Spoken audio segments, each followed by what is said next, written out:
nazzalahu ala qalbika biiznillah. Sesungguhnya malaikat Jibril itu datang kepadamu Muhammad adalah dengan izin Allah, itu untuk membawa kitab-kitab yang ada. Jadi bukan inisiatif dia, bukan karena kemauan dia, ya, tapi itu adalah kemauan Tuhan, kemauan Allah untuk menurunkan kitab Al-Quran kepada baginda Nabi SAW. Nah, ayat yang akan kita jelaskan ini masih terkait dengan ayat sebelumnya tadi, di mana Allah mengatakan, berfirman, "Man kana aduwwal lillah." Ya, jadi kalau ayat sebelumnya, ayat 97, dia atau mereka menjadikan malaikat Jibril sebagai musuh mereka. Sini.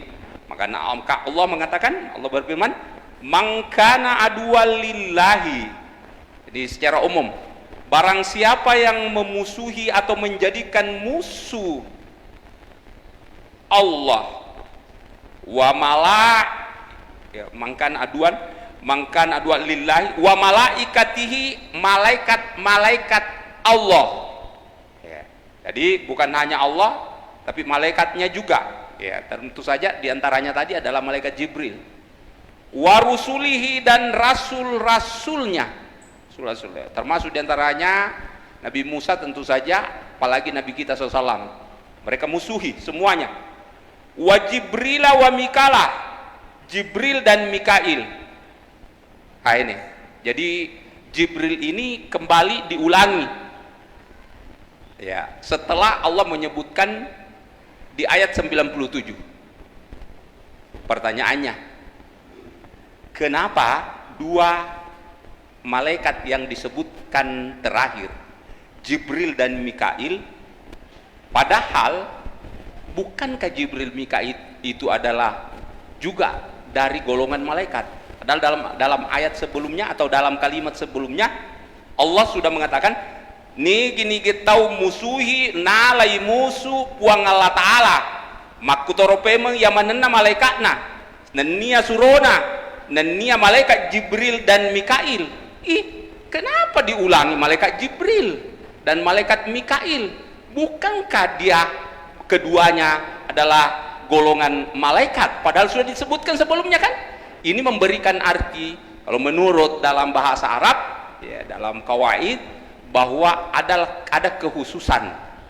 Meskipun keduanya bagian dari golongan malaikat, padahal Allah sudah mengatakan, nigi tahu musuhi kuritu puang Allah Ta'ala na musuh toi yamanena malaikatna, tentu saja termasuk diantaranya Jibril dan Mikail.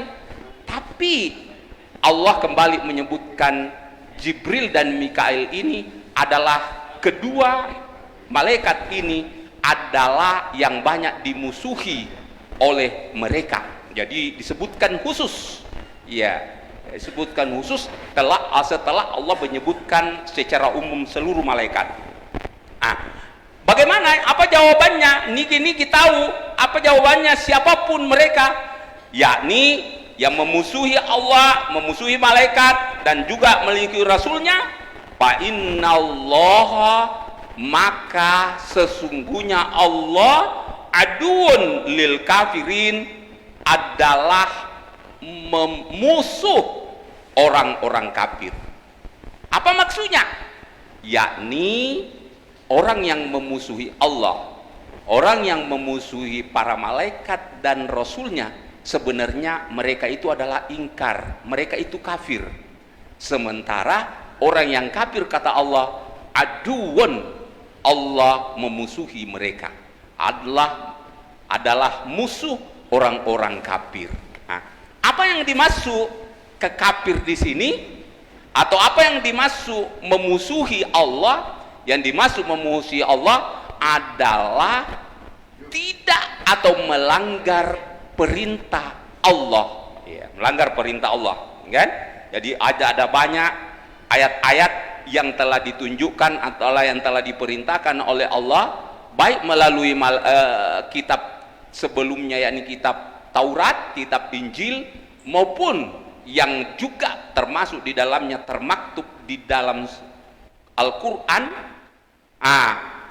maka mereka digolongkan orang yang ingkar oleh karena tidak mengikuti petunjuk-petunjuk ayat-ayat Al-Quran atau ayat, atau dengan kata lain wahyu Allah tersebut.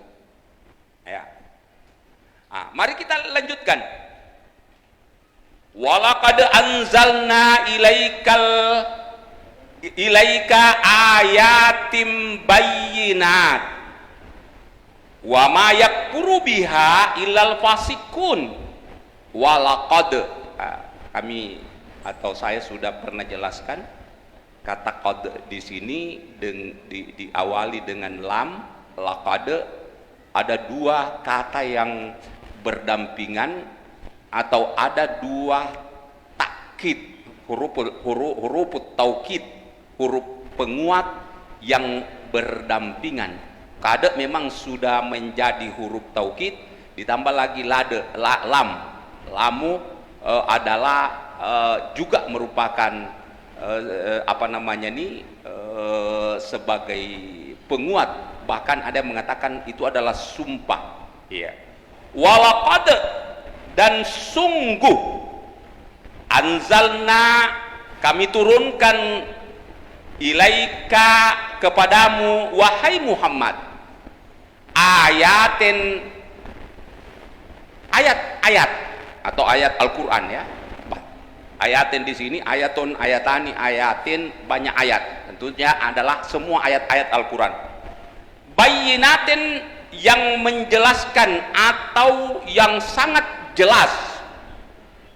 Wa ma yakfuru biha, tidak ada yang mengkafiri atau yang mengingkari, atau yang tidak ada satupun orang yang tidak mengikuti ayat-ayat itu, illal fasikun, kecuali mereka adalah orang yang fasik. Mari kita lihat dalam ayat ini, Allah atau Al-Quran menyebutkan kata anzalna. Dalam Al-Quran itu ada tiga macam ada tiga kalimat yang digunakan oleh Al-Quran terkait dengan turunnya Al-Quran. Kadang Al-Quran mengatakan atau Allah menyebutkan kalimat anzalna, kadang juga menyebutkan kata nazalna, tapi kata biasa juga Allah menyebutkan kalimat nazala bi, turun dengan dibawa oleh malaikat. Apa perbedaan anzalna dengan nazalna? Kalau mengatakan anzalna, berarti ayat itu turun sekaligus, anzalna. Tapi kalau mengatakan nazalna, kami turunkan secara tidak sekaligus, tapi sedikit demi sedikit. Pertanyaannya, kenapa Allah menggunakan dua kalimat tersebut? Kami menurunkan, sama-sama menurunkan sekaligus, dan juga menurunkan secara beransur-ansur.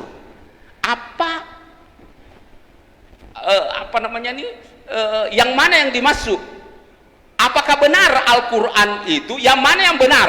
Apakah Al-Quran itu turun sekaligus seperti misalnya kitab Taurat, kitab Injil? Kitab Taurat itu turun, ada yang mengatakan 40 hari lamanya, tidak terputus, jadi sekaligus dia tanpa ada perantara, ya.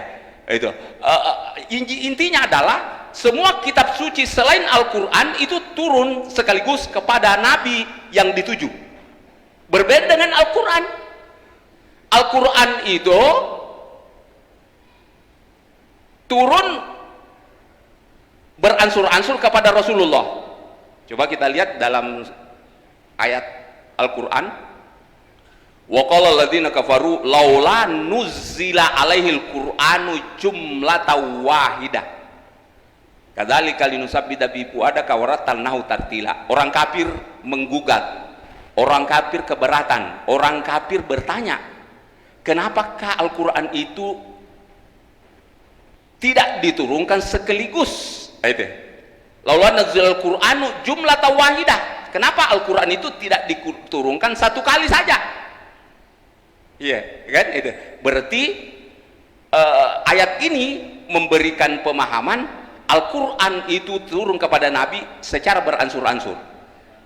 Tapi kenapa dalam beberapa ayat Allah mengatakan anzalna, kami turunkan sekaligus? Contohnya misalnya dalam ayat Al-Quran kan surah Al-Qadr, Bismillahirrahmanirrahim, inna anzalnahu fi lailatul qadr, sesungguhnya kami turunkan Al-Quran itu sekaligus di malam Qadar. Gitu. Jadi yang mana yang dimaksud? Ya. Yang mana yang dimaksud di sini bahwa Al-Quran turun sekaligus di malam Lailatul Qadar? Ternyata yang dimaksud oleh ayat Al-Quran turun sekaligus di malam Lailatul Qadar, di malam Al-Qadar, ya, pada waktu Lailatul Qadar adalah menurut ahli tafsir atau ahli ulumul Quran, ilmu Al-Quran, menyebutkan, menjelaskan bahwa Al-Quran itu turun pada saat Allah turunkan ayat-ayat Al-Quran itu diturunkan di sebuah tempat yang namanya Lauhil Mahfuz, tempat yang teraman, ya, tempat yang terjaga, namanya Lauhil Mahfuz. Itulah Allah turunkan sekaligus seluruh ayat, mulai dari surah Al-Fatihah sampai surah An-Nas, itu sekaligus. Kemudian setelah itu pada saat berpindah dari Lauhil Mahfuz, dari tempat yang namanya yang aman, ya, Lauhil Mahfuz tadi turun lagi sekaligus di malam Lailatul Qadar, yakni turun ke langit dunia. Nah, turun ke langit dunia. Dari langit dunialah turun kepada Nabi secara beransur-ansur sesuai dengan kebutuhan manusia di dunia. Jika ada yang bertanya tentang ini, tentang sesuatu, maka Allah turunkan melalui malaikat Jibril. Malaikat Jibril menjemput ayat yang berbicara tentang pertanyaan yang berhubungan pertanyaan. Contoh misalnya, pada saat Abu Lahab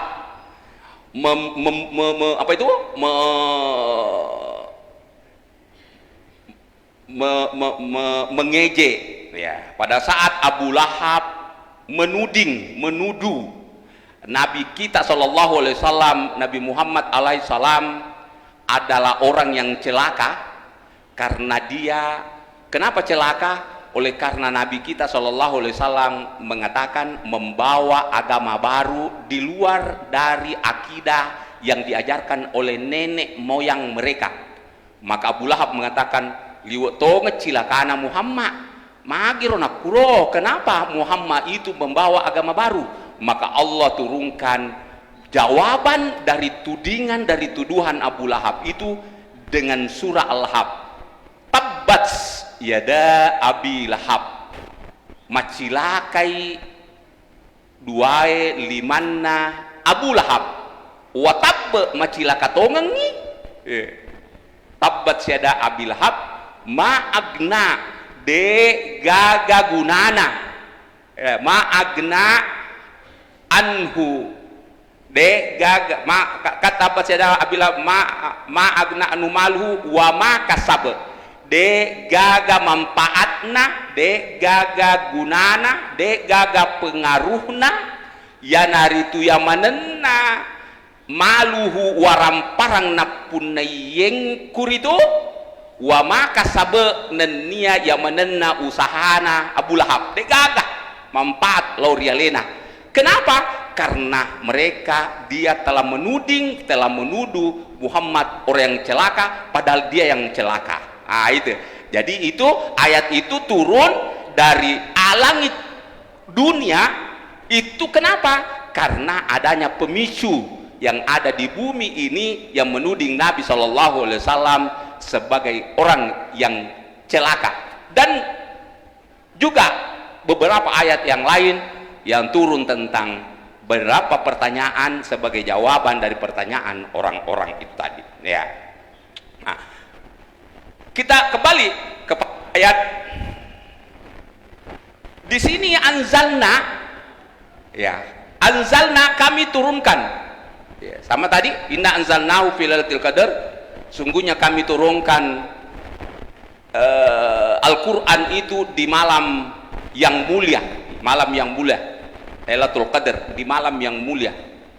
Jadi ternyata, ya, ternyata kalimat anzalnahu itu sebenarnya kalau kita kembali kepada lafal daripada anzalnahu, yang dimaksud oleh ayat itu adalah bukan ayat pertama turun yang biasa kita peringati setiap tanggal 17 Ramadan sebagai malam nuzulul Quran, ya kan? Malam nuzulul Quran tanggal 17 Ramadan. Kenapa? Karena anzalna dipakai adalah seluruh ayat, seluruh ayat Al-Quran turun sekaligus. Padahal ayat pertama yang turun pada saat tanggal 17 Ramadan, di mana Rasulullah berada di di gua Hira, ya, di mana pada saat itu gua Hira atau gua Sur. Pada saat itu Allah, ya, mengutus malaikat Jibril untuk membawakan, untuk mengantarkan ayat pertama surah Al-Alaq, ya, ya, dimulai dari ayat pertama sampai ayat 5. Iqra bismi rabbikal ladzi khalaq, khalaqal insana min 'alaq, iqra wa rabbukal akram alladzi 'allama bil qalam, 'allamal insana ma lam ya'lam, adalah ayat pertama. Padahal itu adalah malam turunnya Al-Quran di tanggal 17. Jadi tanggal 17 awal turun Al-Quran itu hanya 5 ayat, bukan seluruh ayat, ya.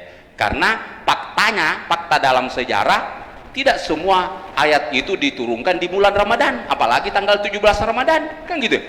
Ada yang turun di bulan haji. Contohnya ayat terakhir, al-yawma akmaltu lakum dinakum wa atmamtu alaikum nikmati wa raditu lakumul islam madinah, itu di bulan haji, ya kan? Pada saat Rasulullah melaksanakan haji wada, ya kan? Itu. Jadi fakta dalam sejarah tidak semua atau banyak ayat-ayat yang turun bukan hanya di bulan Ramadan, apalagi tanggal 17 Ramadan, tapi kenapa? Dalam ayat ini yang dimaksud oleh ayat ini adalah pada saat ayat itu turun sekaligus pada tanggal 17 Ramadan, baik di awal turunnya dari Allah ke Lauhil Mahfuz maupun turun dari Lauhil Mahfuz ke langit dunia. Ayat ya.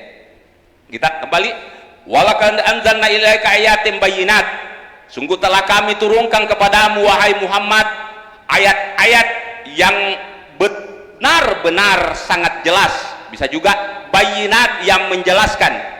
Wa ma yakfuru biha, tidak ada seorang pun yang mengkafirinya atau yang mengingkarinya illa al-fasikun, kecuali mereka yang fasik. Nah, ada sebagian ulama menyebutkan bahwa fasik yang dimaksud oleh ayat ini adalah mereka yang Yahudi. Tapi sebagian ulama mengatakan bukan hanya orang-orang yang beragama Yahudi atau agama sebelumnya, tapi juga termasuk umat Nabi, ya, sejak Nabi diutus, yang mengingkari ayat itu juga termasuk mereka dalam ayat ini. Nah, kita lanjutkan.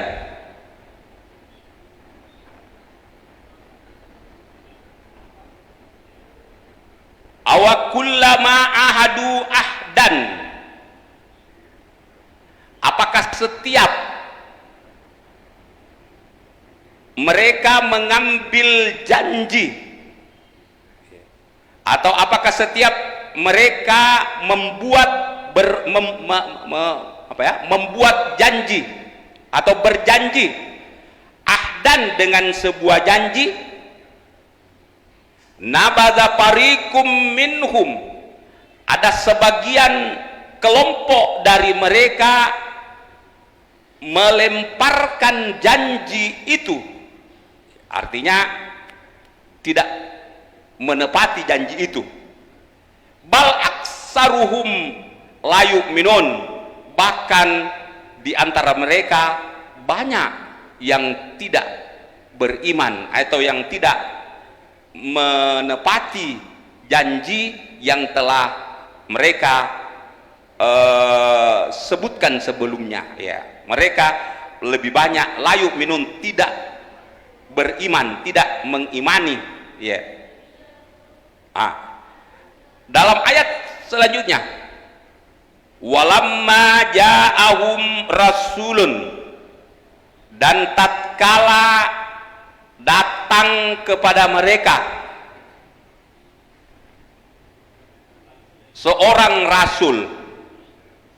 Jadi yang dimaksud di sini seorang rasul ada nabi kita, ya. Walamma ja'ahum rasulun, dan tatkala seorang rasul datang kepada mereka, min indillahi, rasul itu berasal dari Allah, tentu saja di sisi Allah, ya. Min indillahi, di sisi Allah, yakni rasul Allah yang dimaksud, Allah yang mengutus rasul itu. Musaddiqul lima ma'ahum, di mana rasul itu musaddiqun, membenarkan, lima ma'ahum, apa yang ada pada mereka, yakni kitab yang ada di dalam genggaman mereka, kitab Taurat atau kitab Injil. Al-Quran itu membenarkan isi dari semua kitab yang ada, ya. Nabadha fariqun, bagaimana tingkah mereka, bagaimana sikap mereka setelah datang rasul terakhir, ya, kepada mereka. Nabadha fariqun minalladzina utul kitabah, maka sekelompok atau beberapa golongan, ya, ada golongan dari mereka, dari orang-orang yang diberi kitab, nabadha, melemparkan, atau dengan kata lain mereka tidak mengikuti, ya, tidak mengikutinya. Jadi nabadha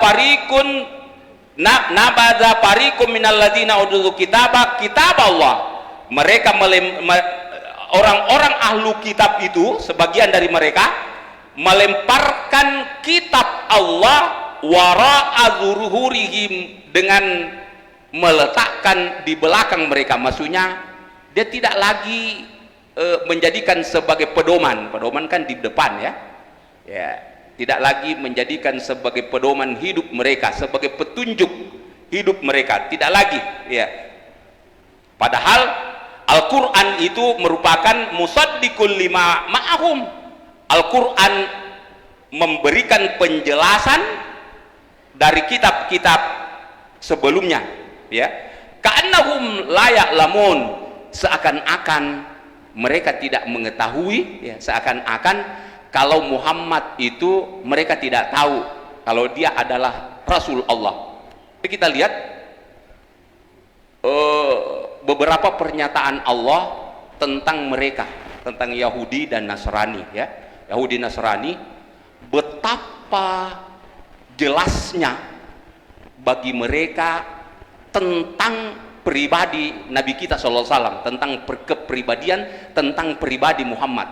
Dalam Al-Quran kan, dalam Al-Quran, dalam ayat Allah Subhanahu Wa Ta'ala menjelaskan, alladzina atainahumul kitabah, nayak kuritu tawirialan nge kuritu kitab. Adapun orang-orang yang diberi kitab, jadi ini adalah ahlul kitab.